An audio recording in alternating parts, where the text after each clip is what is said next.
Hello everyone at home, my name's Anne, I'm the Mayor of the City of Burnside and I was a school teacher and I love reading stories, and I was asked if I'd mind reading some stories to you.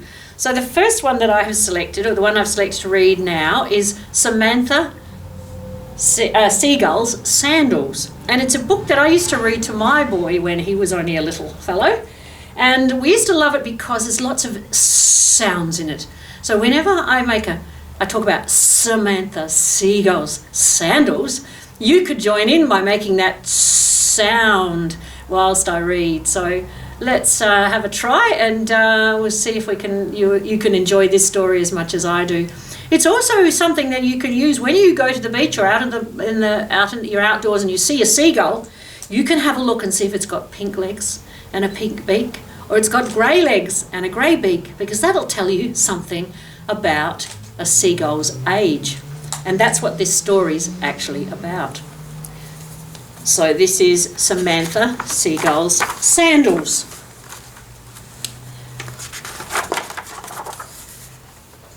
A long time ago, there lived a young silver gull who wanted to be different, and her name was Samantha. "Why am I the same as all the other young gulls?" she asked. Hector the hermit crab, who was old and wise, said, "The same grey bill, the same grey legs, the same grey feet. I want to be different. I want to be different right now." "Ho, ho," said Sector, in a voice as deep as the ocean. "You will be different one day. Wait and see." But Samantha couldn't wait. She thought and she thought, and she had a bright idea. "I know what I'll do," she said to herself. "I'll go and buy some shoes, and then I'll be different." So Samantha went to a shoe shop and bought a pair of high-heeled shoes. Look at those blue high heels. I think I'd even struggle walking in those. "How smart I am, and how different I am," she said as she stepped onto the beach. Squelch!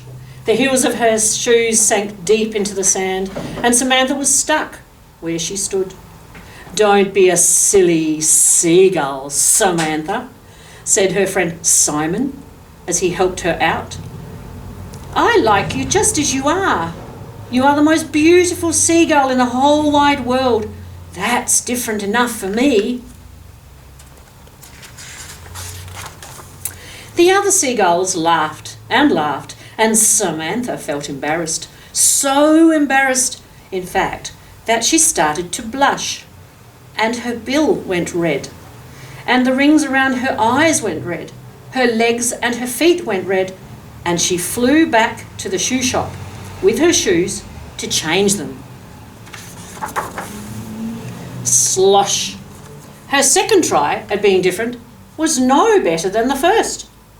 Samantha's rubber boots filled with water, and she started to sink. "Save me, Simon, save me," she cried.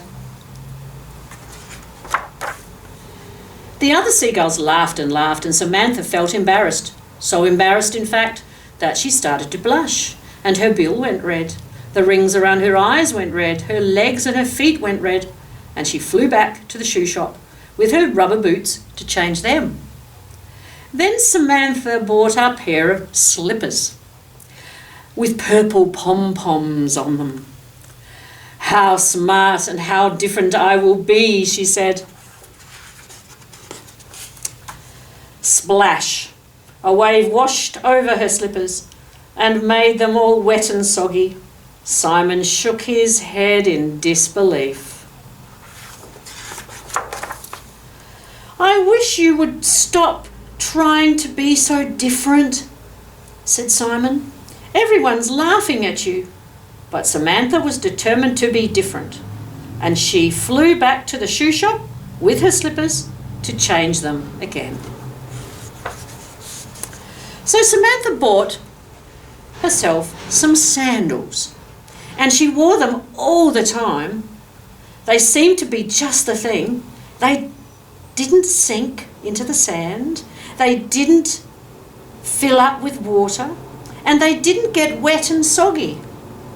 Samantha felt so different and so pleased with herself that she walked about with her head held up high in the air. She didn't speak to the other seagulls. She didn't even speak to Simon. And Simon was sad. Slip, slippity, slap. One day, when Samantha was strutting along with us in her sandals, she did not see the slippery seaweed in front of her. She fell on her face into a slimy pool. Her sandals sailed high into the air and sank forever in the deep blue sea. And once again, Simon was there to help her. That's what friends are for, aren't they? The other seagulls laughed, and Samantha felt embarrassed, so embarrassed, in fact, that she started to blush, and her bill went red, and the rings around her eyes went red, and her legs and her feet went red. But this time, they stayed red.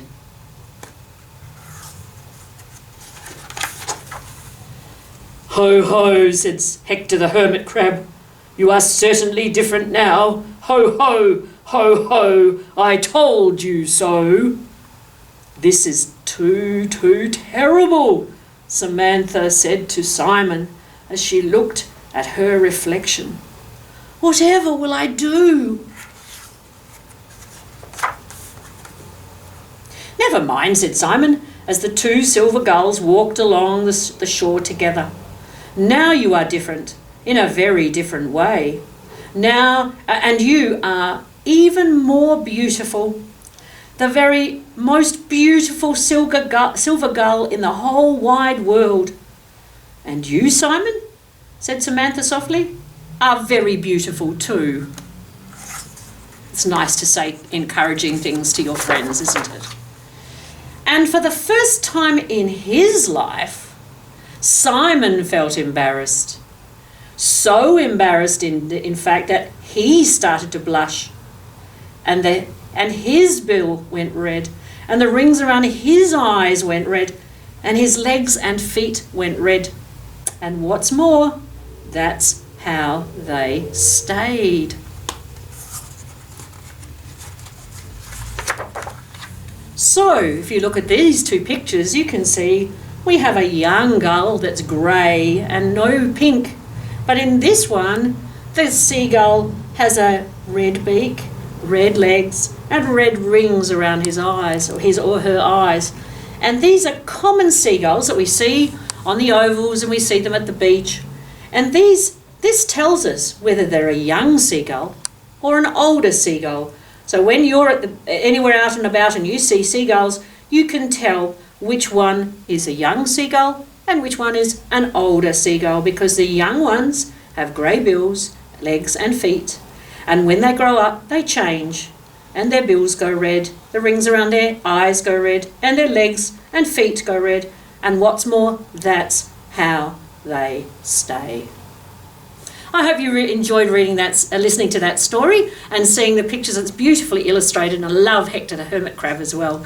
And it's a story about how you need to be kind to your friends and how changes happen, and sometimes they're changes we can't always control.